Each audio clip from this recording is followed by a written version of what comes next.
Bismillahirrahmanirrahim. Assalamualaikum warahmatullahi wabarakatuh. Alhamdulillahilladzi qala fi kitabil karim. Qul in kuntum tuhibbunallah fattabi'uni yuhibbukumullah wa yaghfir lakum dzunubakum wallahu ghafurur rahim. Fa nashhadu an la ilaha illallah wahdahu la syarikalah wa nashhadu anna Muhammadan 'abduhu wa rasuluh al-mab'utsu rahmatan lil alamin. Wa ala alihi wa ashabihi wa azwajihi wa dzurriyyatihi wa man tabi'ahum bil huda ila yaumil tsumma wa ba'du. Teman-teman, yang insyaallah Allah Subhanahu wa taala muliakan, pada kesempatan kali ini kita akan mencoba membahas tema yang sangat penting, materi yang berkaitan dengan masalah ilmu ulumul hadis, yaitu yang berkaitan dengan masalah hadis sahih, hadis hasan, ataupun hadis dhaif. Dilihat dari segi kuantitasnya, hadis terbagi kepada dua macam kuantitas ya. Pertama adalah yang disebut dengan hadis mutawatir, yang kedua adalah yang disebut dengan hadis ahad. Hadis ahad terbagi kepada tiga macam, yaitu yang pertama masyhur, diriwayatkan oleh 3 orang periwayat. Yang kedua yaitu aziz, yang diriwayatkan oleh 2 orang periwayat. Dan yang ketiga adalah hadis ahad gharib, yang diriwayatkan oleh satu orang periwayat. Adapun dilihat dari kualitasnya, kualitas hadis ya. Kalau tadi kuantitas perawi hadis, kalau sekarang kualitas hadis. Dilihat dari kualitasnya, hadis terbagi kepada dua macam. Pertama ada yang disebut dengan hadis sahih, yang kedua ada yang disebut dengan hadis hasan. Dua jenis hadis ini pada dasarnya adalah sama. Tidak hanya karena keduanya berstatus sebagai hadis makbul, hadis yang diterima sebagai hujjah dan dalil agama, tetapi juga dua hadis ini dilihat dari segi persyaratannya dan kriteria-kriterianya itu hampir sama, kecuali sedikit di dalam hadis hasan, yaitu di mana periwayatnya ada yang kurang dobit atau qalilud dobt. Adapun kriteria yang lain yang 4 itu memiliki kesamaan antara yang sahih ataupun dengan yang hasan. Baiklah teman-teman, kita mencoba mendefinisikan apa itu hadis sahih. Secara bahasa, sahih itu berasal dari kalimat soha yasihu. Artinya bisa dikatakan sihatan atau sehat, atau juga bisa dikatakan selamat, atau juga bisa dikatakan sah atau sempurna. Lawan dari kalimat soha yasihu sahihun atau sihatun itu adalah sakimun, artinya adalah sakit ya, atau adanya kekurangan di dalamnya. Ketika kita mendefinisikan tadi hadis sahih dimaknai secara lughatan, sekarang kita akan mencoba memaknai kalimat sahih secara istilah menurut pendapat para ulama hadis. Imam Ibn Hajar al-Asqalani, salah seorang penulis kitab hadis Bulughul Maram, di dalam kitabnya beliau menjelaskan yang disebut dengan hadis sahih adalah marwahu adlun tamud dhabt muttasilus sanad ghairu mu'allal wala syadz. Yang disebut dengan hadis sahih adalah hadis yang diriwayatkan oleh orang yang adil, sempurna kedobitannya, bersambung sanadnya, tidak ada illat dan tidak syadz, meragukan. Definisi lain dikatakan bahwa yang disebut dengan hadis sahih adalah mattasala sanaduhu binaqlil adlid dhabit an mithlihi wa salima an syudzuz wa illah. Yang disebut dengan hadis sahih adalah hadis yang bersambung sanadnya, diriwayatkan dan diterima dari periwayat yang adil dan dobit, juga bebas dari kejanggalan dan illat. Nanti akan kita bahas satu persatu definisi tersebut. Adapun definisi hadis hasan, hasan itu secara bahasa bermakna hasan, kebaikan. Ya, hasanun itu artinya kebaikan. Definisi lain juga dikatakan hasan itu artinya menjadi kecenderungan jiwa atau nafsu, sesuatu yang diinginkan dari kecenderungan jiwa dan nafsu. Itu definisi hasan secara bahasa. Secara istilah, menurut riwayat Imam Turmuzi, jadi definisi hadis hasan ini definisinya dipopulerkan oleh riwayat Imam Turmuzi. Beliau menjelaskan yang disebut dengan hadis hasan adalah kullu hadisin yurwa la yakunu fi isnadihi man yuhtammu bil kadhib wa la yakunu hadis syadzan wa yurwa min ghairi wajhin wa nahwi dzalik.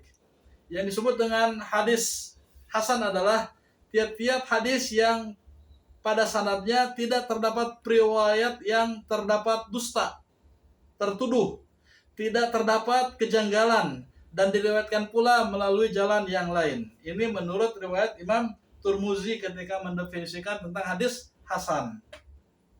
Begitu juga dengan Imam Ibnu Hajar Al-Asqalani ketika beliau menjelaskan tentang definisi hadis hasan. Apa itu? Ma naqalahu adlun qalilud dubat muttasilus sanad ghairu mu'allal wala syadz.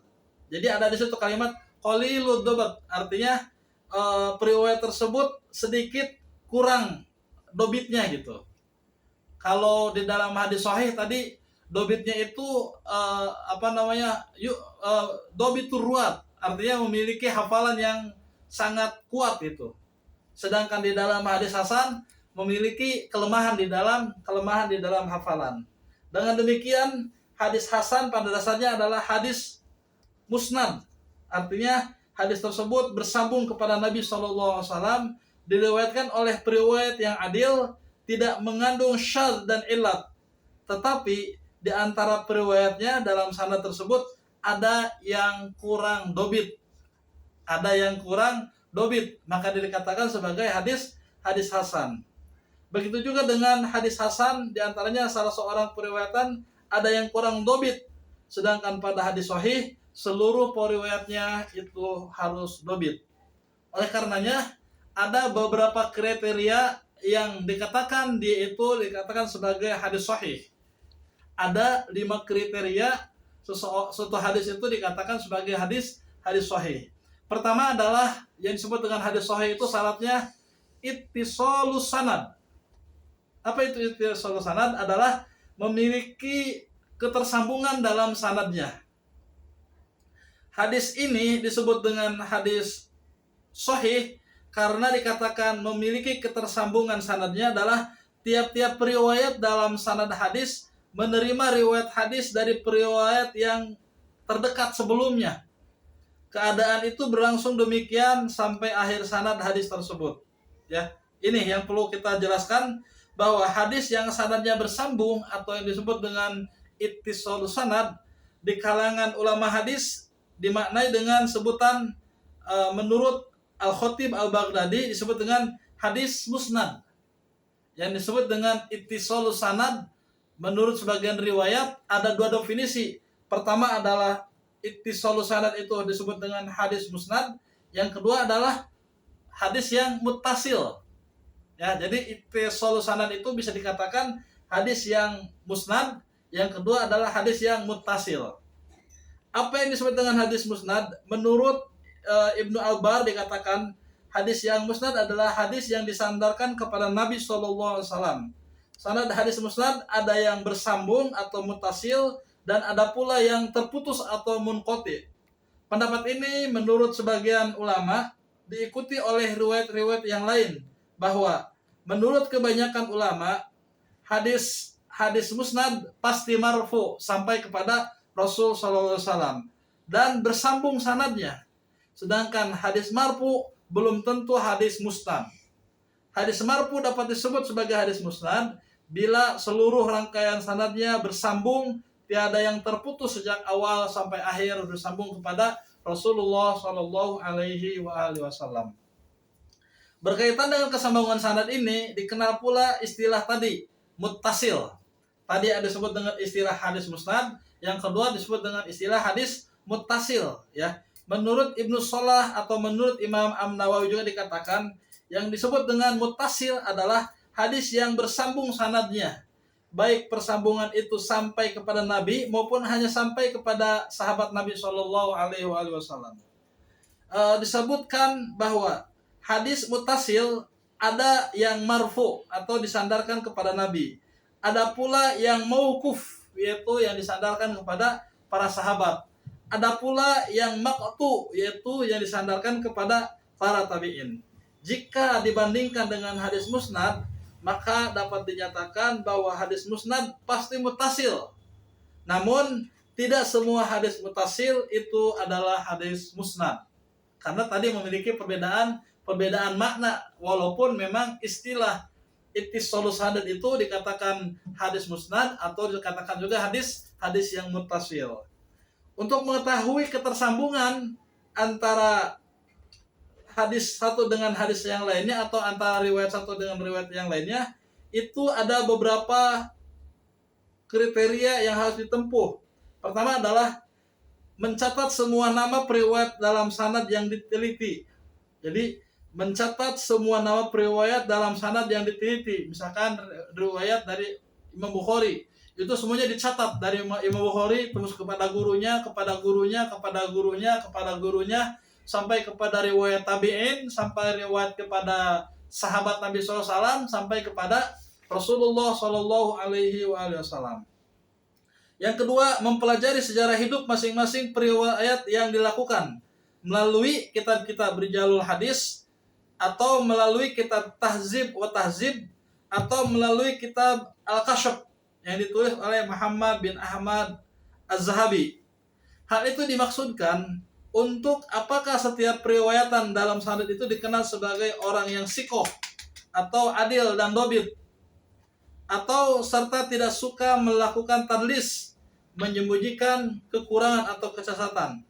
Apakah antara periwayat dengan periwayat terdekat dalam sanad itu terdapat hubungan kesejamanan pada masa lampau dan hubungan antar guru dan murid atau periwayat hadis yang lainnya. Maka disebut dengan hadis itu adalah dikatakan hadis yang memiliki ketersambungan di dalam riwayat karena tadi ada beberapa alasan dikatakan sebagai ittisalus sanad. Syarat yang kedua, hadis itu dikatakan sebagai hadis sahih adalah adalatur ruwat. Adalatur ruwat. Apa itu adalatur ruwat? Yaitu seorang perawi di dalam hadis itu dia memiliki keadilan atau periwayat bersifat adil. Ada beberapa definisi seorang periwayat dikatakan memiliki riwayat yang adil. Dikatakan adil itu jika menurut Ibnu Shalah dikatakan bahwa kriteria seorang perawi hadis jika dia dikatakan memiliki periwayat yang adil adalah pertama beragama Islam, yang kedua baligh, yang ketiga berakal, yang keempat memelihara muru'ah, yang kelima tidak berbuat fasik. Nah ini yang susah mungkin dia memelihara muru'ah. Muru'ah ini salah satu di antara sifat yang harus dimiliki oleh seorang periwayat hadis. Apa itu muru'ah? Dia menjaga diri dari sesuatu perbuatan yang sia-sia. Itu disebut dengan muru'ah. Atau disebut dengan muru'ah adalah seseorang yang melakukan yang menjauhi dari perbuatan-perbuatan yang tidak memiliki makna. Nah, maka ada hadis yang katakan min husni islamil mar'u tarkuhu ma min husni islamil mar'i tarkuhu ma la ya'nihi. Di antara seseorang dikatakan memiliki akhlak yang baik adalah tarkuhu ma la ya'nihi. Dia meninggalkan perbuatan yang tidak bermanfaat untuk dirinya. Ketika sesuatu itu ditinggalkan, maka dia memiliki sifat muru'ah, artinya menjaga diri dari perbuatan yang sia-sia. Apalagi dia melakukan perbuatan yang sia-sia yang tidak bermanfaat, maka dia tidak dikatakan sebagai orang yang memiliki dobitur ruwat. Yang keempat adalah tidak berbuat fasik. Nah, ini yang susah ya. Kita belum bisa meninggalkan perbuatan fasik ya. Salah satu di antara perbuatan fasik yang dikatakan oleh Allah Subhanahu wa taala kan di antaranya ada dua macam ya. Yang disebut di dalam Quran surat Al-Baqarah, ulaika humul fasikun alladzina yanquduna ahdallahi min ba'di ma amarallahu bihi ayyusala wa yufsiduna fil ard. Dia tidak melakukan perintah-perintah Allah, tidak melaksanakan perintah-perintah Allah. Yang kedua yang disebut orang fasik itu adalah dia memutuskan silaturahim. Yang ketiga adalah dia melakukan perbuatan perusak di muka bumi ini. Maka orang yang disebut adalatur ruwat adalah meninggalkan perbuatan fasik. Ya, definisi fasik ini sangat luas sekali ya. Definisi fasik ini sangat luas sekali. Untuk mengetahui adil tidaknya periwayat hadis, menurut ulama hadis dikatakan adalah pertama, melalui popularitas keutamaan periwayat di kalangan ulama hadis. Jadi ulama-ulama hadis paham, kenal bahwa orang ini memang memiliki riwayat yang adil. Maka oleh karenanya dua orang periwayat yang terkenal yang sudah dipastikan dia itu adil, diantaranya adalah misalnya Imam Malik bin Anas dan Sufyan As-Tsauri. Tidak diragukan lagi keadilannya. Yang kedua, untuk mengetahui ada adil atau tidaknya seorang periwayat adalah penilaian dari para kritikus periwayat hadis. Jadi ada kritikus periwayat hadis ya, di mana penilaian ini berisi pengungkapan kelebihan atau kekurangan yang disebut dengan al-jarh wa ta'dil yang ada pada diri periwayat hadis tersebut. Jadi ketika seorang meriwayatkan hadis, dia itu adil atau tidak adil, ada kitab yang menerangkan keadilan seseorang. Kitab itu bukan berarti mencari kesalahan atau melakukan perbuatan ghibah dan lain sebagainya, tapi tujuannya adalah bahwa memang dia meriwayatkan hadis benar-benar tidak main-main ya. Maka ada seorang kritikus terhadap seorang periwayat hadis yang disebut dengan al-jarh wa ta'dil. Yang terakhir ya, yang ketiga, bahwa untuk mengetahui adil atau tidaknya seorang periwayat hadis adalah penerapan kaidah al-jarh wa ta'dil tadi ya. Jadi di dalam kitab itu dijelaskan, di dalam kitab al-jarh wa ta'dil, bahwa dia itu bagus nggak hafalannya, bagaimana hubungan dia dengan gurunya, bagaimana hubungan dia dengan sesama dan lain sebagainya ya. Sampai-sampai menurut sebuah sebuah kisah diterangkan ketika seorang Imam Bukhari akan menerima hadis dari seorang guru ya, ketika itu ada seorang guru yang menurut para ulama ketika itu dia adalah orang yang adil, dia adalah orang yang benar. Tapi ketika dilihat ternyata seorang periwayat hadis itu memiliki istri lebih dari 4 gitu. Memiliki istri lebih dari 4. Maka kemudian Imam Bukhari mengatakan ada kemungkinan besar ketika seseorang memiliki istri lebih daripada 4, susah dia untuk melakukan keadilan dalam sebuah periwayatan hadis. Maka adalatul ruwat ini harus benar-benar dijadikan sebagai sandaran bahwa dia itu benar-benar memiliki riwayat hadis yang baik atau tidak. Yang ketiga adalah dobitur ruwat, yaitu pendapat periwayat hadis itu harus dobit. Apa itu dobit? Dobit itu adalah diartikan sebagai orang yang memiliki kuat hafalan ya, memiliki kuat hafalan. Kekuatan hafalan ini sama pentingnya dengan keadilan ya. Jadi seorang yang memiliki keadilan dalam periwayatan hadis atau seseorang yang memiliki kekuatan dalam hafalan hadis itu kualitasnya sama ya, tidak bisa dipisahkan. Kalau keadilan berkenaan dengan masalah kapasitas pribadi, maka kedobitan itu berkaitan dengan kualitas intelektual ya. Antara sifat adil dan sifat dobit terdapat hubungan yang sangat erat. Jadi kalau seseorang dikatakan adil itu untuk dirinya sendiri.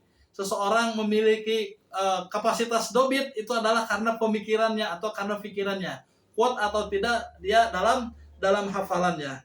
Seseorang yang adil dengan kualitas pribadinya bagus, misalnya jujur, amanah, atau dapat dipercaya, dan objektif, tidak dapat diterima informasinya apabila ia tidak mampu memelihara hafalan yang dobit ya, tidak memiliki hafalan yang dobit. Sebaliknya, orang yang mampu memelihara hafalan dan paham terhadap informasi yang diketahuinya, tetapi kalau ia tidak jujur, pendusta dan penipu, maka informasi yang disampaikannya itu tidak dapat dipercaya.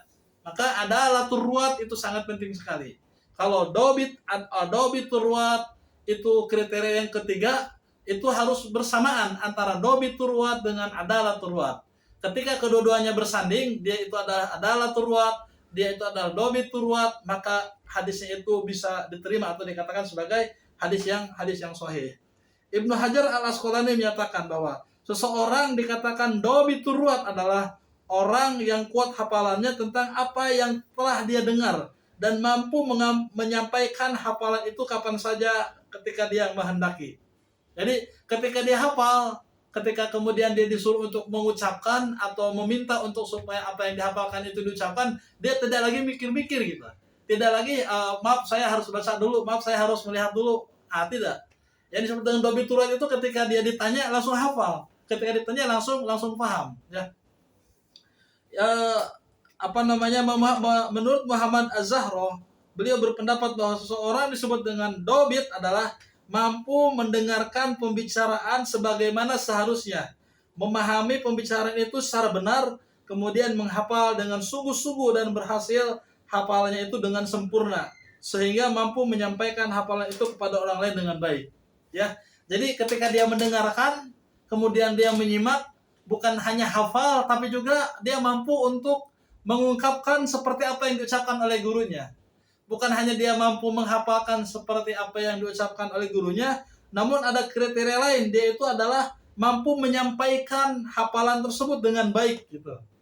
Jadi tidak au gitu, atau tidak ragu-ragu ketika dia menyampaikan apa yang seperti disampaikan oleh gurunya. Hanya dengan mendengar saja dia langsung hafal. Hanya dengan mendengar aja dia mampu mengungkapkan atau menyampaikan seperti apa yang dikatakan oleh gurunya. Maka itu disebut dengan dobi turwat. Ya. Maka seseorang dikatakan dobi turwat, pertama periwayat itu memahami dengan baik riwayat hadis yang telah didengarnya atau diterimanya. Itu disebut dengan dobi turwat. Kedua, periwayat itu hafal dengan baik riwayat hadis yang telah didengarnya. Jadi yang pertama adalah periwayat itu mampu memahami dengan baik riwayat hadis yang telah didengarnya. Yang kedua, periwayat itu hafal dengan baik riwayat hadis yang telah didengarnya atau diterimanya. Yang ketiga, periwayat itu mampu menyampaikan riwayat yang telah dihafalkan dengan baik. Jadi dia mampu mendengarkan, mampu memahami, yang pertama. Yang kedua, mampu meriwayatkan kembali. Kemudian yang ketiga, mampu menyampaikan riwayat yang telah didengarnya itu atau yang telah dihafalkannya. Maka oleh karenanya cara untuk mengetahui kedobitan seorang periwayat hadis, maka yang pertama adalah kedobitan periwayat itu dapat diketahui berdasarkan kesaksian ulama. Jadi tidak sembarangan ya. Tidak sembarangan dia disebut dengan dobit. Harus disaksikan oleh para ulama. Kedua, kedobitan periwayat dapat diketahui berdasarkan kesesuaian riwayatnya. Yang ketiga, periwayat yang sekali-kali mengalami kekeliruan tetapi dinyatakan dobit asalkan kesalahan itu tidak sering terjadi. Jika ia sering mengalami kekeliruan dalam periwayatan hadis, maka dia tidak disebut dengan dobit atau qalilud dobat. Dan ini yang masuk ke dalam kriteria hadis hasan. Ya, ketika dia qalilud dobat, maka dia masuk ke dalam kategori hadis hasan.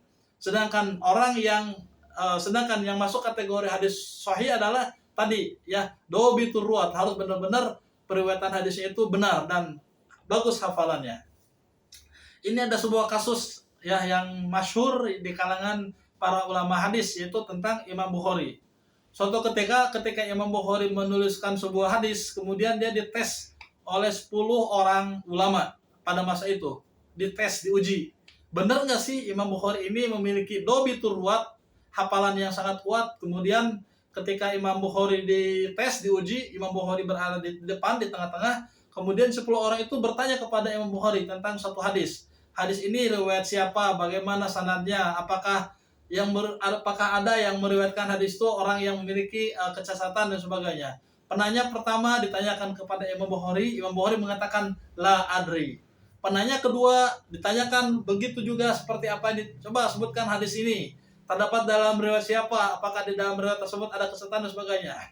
Imam Bukhari mengatakan juga la adri.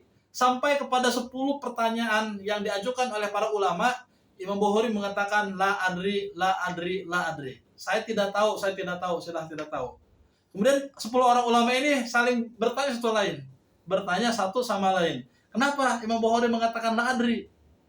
Kemudian Imam Bukhari berdiri langsung mengatakan, ya Syekh, wahai Syekh, saya ingin menjawab semua pertanyaan kalian yang ada di depan.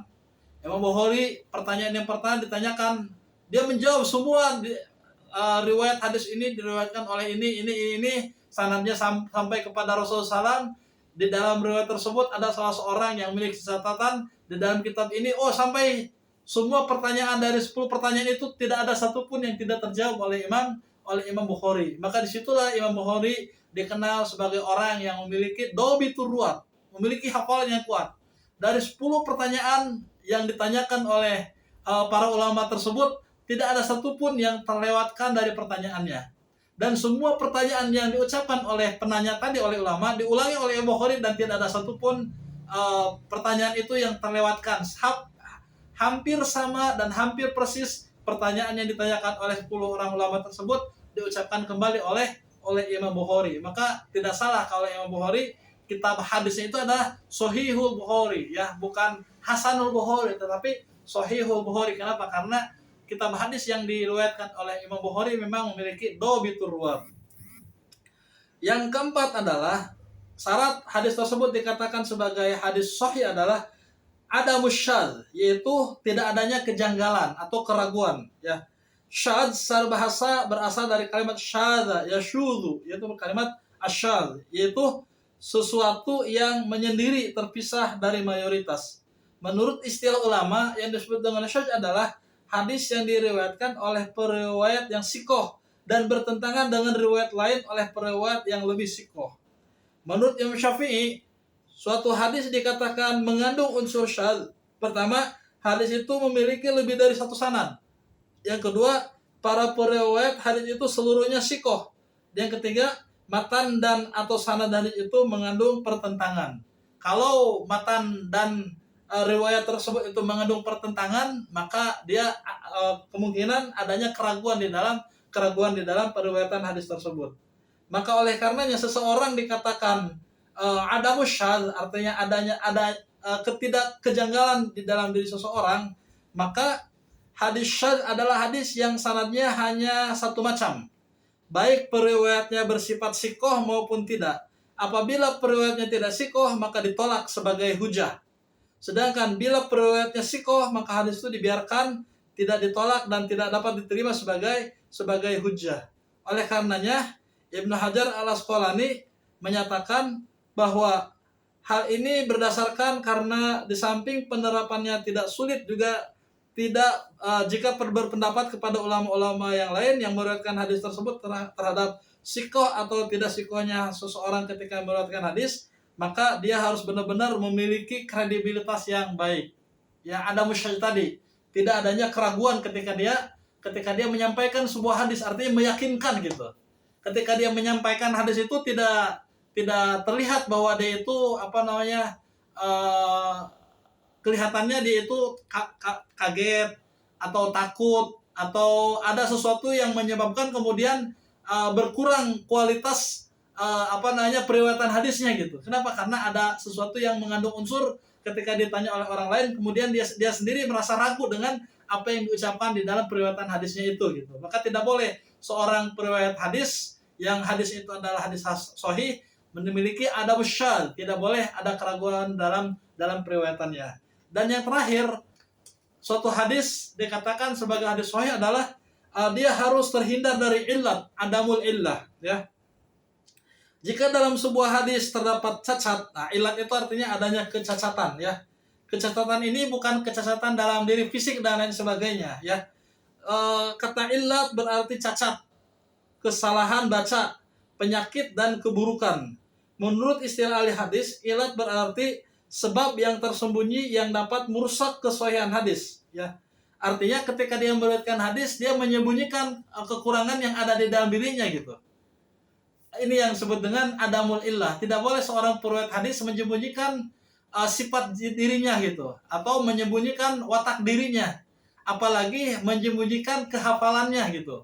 Contoh misalkan di satu sisi dia memiliki akhlak yang seperti ini, tetapi di sisi lain dia memiliki akhlak seperti ini, maka dia memiliki catatan di situ gitu. Atau dia berpura-pura seakan-akan dia itu ketika di depan orang menjadi orang baik gitu, tapi ketika orang lain tidak ada, kemudian dia memiliki sifat ganda gitu. Itu seorang perawi hadis tidak boleh memiliki adamul illah tadi, ya. Tidak boleh memiliki adamul illah. Mengetahui ilat suatu hadis tidak mudah, sebab dibutuhkan yang namanya pengungkapan dalam ilat tersebut yang tersembunyi dan samar, yang tidak dapat diketahui selain oleh orang yang ahli di dalamnya. Tidak banyak orang yang dapat menyingkap ilat seseorang kecuali beberapa orang ulama hadis saja. Di antaranya adalah Ibnu Al-Madni, Imam Ahmad, Imam Bukhari, dan Abi Hatim, dan Imam Daruqutni. Dia memiliki keahlian dalam mengungkapkan seseorang itu memiliki ilat atau tidak memiliki ilat. Maka oleh karenanya, suatu ilat hadis dapat terjadi pada sanad, pada matan, atau pada sanad dan matan sekaligus. Akan tetapi yang terbanyak ilat terjadi pada sanad. Masing-masing hadis, baik ilat maupun sanad, terjadi pada sesuatu yang sekaligus, yang disebut dengan hadis mu'allal. Adanya kesesatan dalam suatu hadis. Teman-teman, suatu hadis sahih atau suatu hadis hasan itu dijadikan sebagai sebagai hujah dalam agama. Hadis sahih atau hadis hasan dijadikan sebagai kriteria bahwa hadis tersebut memang diterima sebagai hujah di dalam Islam. Setelah Al-Quran baru hadis. Hadis yang seperti apa? Hadis yang sahih atau hadis yang hasan. Adapun selain hadis sahih, selain hadis hasan, itu para ulama terjadi perbedaan pendapat apakah diterima hujahnya atau tidak. Sebagaimana ada hadis sahih, hadis hasan, kemudian dibagi lagi, ada yang disebut dengan hadis sahih li ghairihi, ada disebut dengan hasan li ghairihi. Maka oleh karenanya kehujahan di dalam hadis sahih, kehujahan di dalam hadis hasan, itu semuanya para ulama mengatakan bahwa itu dijadikan sebagai referensi dan dijadikan sebagai sumber hukum di dalam kehujahan suatu hukum. Apalagi hadis yang berkaitan dengan hadis sahih mutawatir, tentu itu lebih memiliki nilai dibandingkan dengan yang lainnya. Mudah-mudahan ada manfaatnya. Silahkan kalau ada yang mau ditanyakan, maka ditanyakan. Kalau misalkan ada kekeliruan dalam penjelasan, kita diskusikan bersama-sama. Bagi yang senang dengan apa yang didengarkan, apa yang dijelaskan, silakan like, subscribe, dan silakan memberikan komentar yang positif. Terima kasih atas waktu dan kesempatannya, dan saya cukup sekian. Assalamualaikum warahmatullahi wabarakatuh.